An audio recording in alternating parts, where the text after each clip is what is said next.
Oh.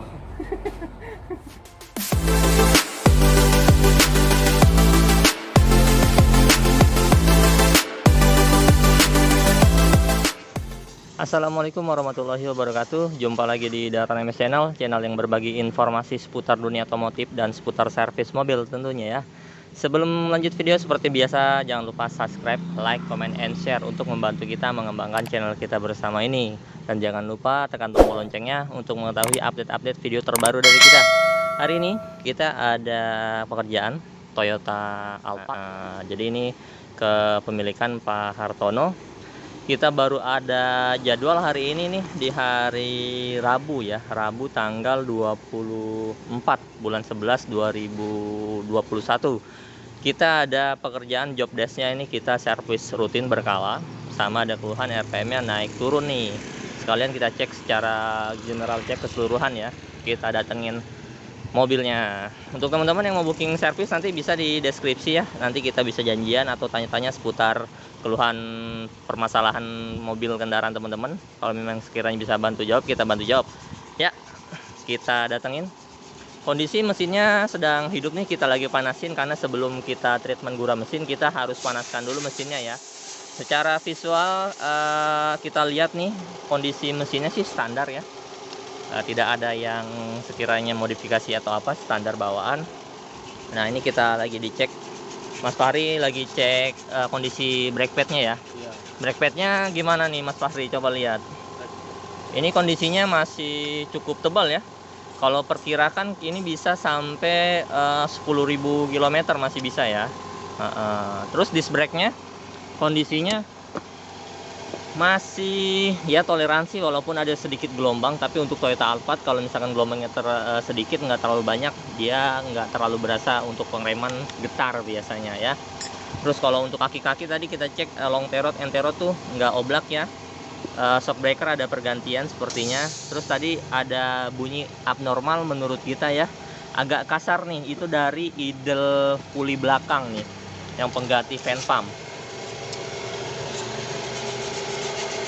Nah ini nih yang muter nih, ini kan ada bearingnya. Nah itu kasar, nanti kita coba info ya Pak Tononya, kita estimasi. Karena tadi ada keluhan bunyi berdecit juga, potensinya dari situ. Oke, nanti kita karbon, ganti oli, filter oli, kita bersihin throttle body, kita cek engine mounting, motor fan juga sepertinya udah pernah diganti, bagus.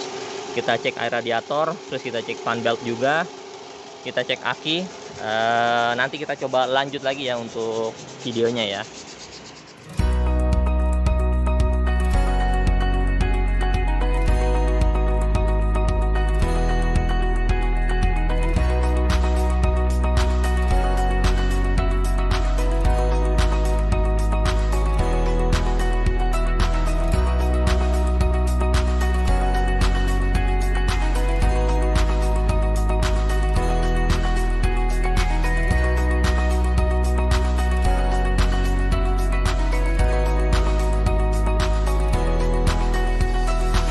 Oke, kita lanjut lagi. Nah sekarang kita kan udah rendam tuh untuk ruang bakarnya. Sekarang kita cek seberapa kotor sih. Kita karbon, kita sedot, kita vakum silinder nomor 1.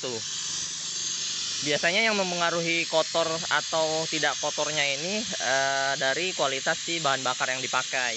Biasanya kalau nilai oktannya, RON-nya tinggi, itu pembakaran yang nggak sempurna itu bisa meminimalisir. Jadi nggak ada kerak-kerak karbon yang terlalu kotor ya di ruang bakar gitu. Jadi teman-teman mungkin sarannya tuh pakai bahan bakar nilai RON-nya yang tinggi ya, oktan minimal 92 Pertamax lah, supaya nggak terlalu kotor ruang bakarnya. Nomor 1 dari semua 4 piston nanti kita sedot juga nih.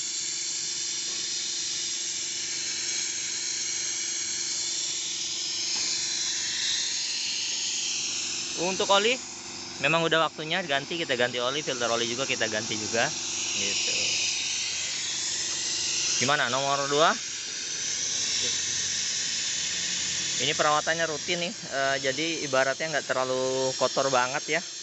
Jadi nanti setelah servis biasanya sih ada penambahan power signifikan sih, lebih enteng biasanya karena bersih.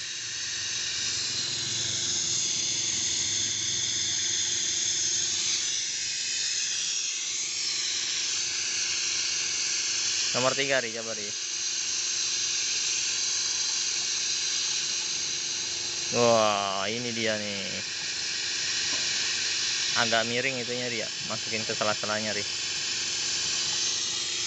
Oke. Sementara karbon kita cek coba area kaki-kaki nih. Jadi saya mau share ada beberapa memang perbaikan di Toyota Alphard nih. Masalah kaki-kaki biasanya ada kebocoran di boot drive shaft ya kan. Tapi ini bagus kok, nggak ada kebocoran juga. Oksigen sensornya baru diganti juga. Armnya masih toleransi ya. Maksudnya nggak jebol, retak-retak sedikit wajar. Boot rextinnya juga aman. Nah, terus stoknya udah pernah diganti nih. Sama ini link stabilizernya, dia karetnya agak sedikit pecah-pecah sih, retak, tapi nggak terlalu urgent banget sih. Nah itu biasanya sih area-area yang biasanya penggerak depan problem, sering bocor lah gitu ya. Nah gimana keraknya? Nah kita lihat ya, lumayan juga keraknya. Belum bisa fokus nih HP-nya nih. Tuh ya, nanti kita coba tuang ya. Oke, nanti kita coba lanjut lagi ya, karena kita rapiin dulu untuk servis ininya ya. Kita lanjut lagi nih. Nah ini penutupan nih, kita coba lihat karbonnya ya, seberapa kotor sih tadi yang kita udah vakum, kita sedot nih. Wah itu keraknya seperti kopi susu. Lumayan ya, ini keraknya banyak juga ya tuh. Nah ini yang nimbulin tenaga ini pasti kurang responsif nih, dan ngelitik biasanya, bahan bakar boros juga nih serbuk-serbuk kopi ini nih. Jadi treatment ini baik dilakukan 5 atau 6 bulan, maksimal di 10.000 km ya. Oke, setelah itu kita videokan. Nah ini terakhir, mesin udah beres semua ya, throttle udah dibersihin, kita karbon udah juga. Ada beberapa catatan tadi, idle pulley belakang tuh agak bunyi kasar, sama fan beltnya udah mulai agak kering dan retak sedikit, retak rambut lah gitu. Nanti kita estimasikan ke Pak Tononya ya. Terakhir, karena kita sudah servis semua secara keseluruhan kan, kita bongkar-bongkar soket, bersihin throttle. Nah kita cek nih apakah ada data history fault code-nya nggak. Kita clear dari scanner kita ya. Ini secara keseluruhan sih oke nih. Tadi ada beberapa history memang fault code-nya ya, karena kita habis servis biasanya ada history. Nah kita clear, udah clear, oke nih sekarang. Oke, sekarang udah beres semua teman-teman. Yang mau booking service bisa nanti lihat di deskripsi juga pekerjaan kita di IG Guru Mesin Jakarta Tangerang. Teman-teman sehat selalu, makasih banyak yang udah nonton sampai akhir. Saya akhiri ya untuk servis Alphard kali ini ya. Wassalamualaikum warahmatullahi wabarakatuh.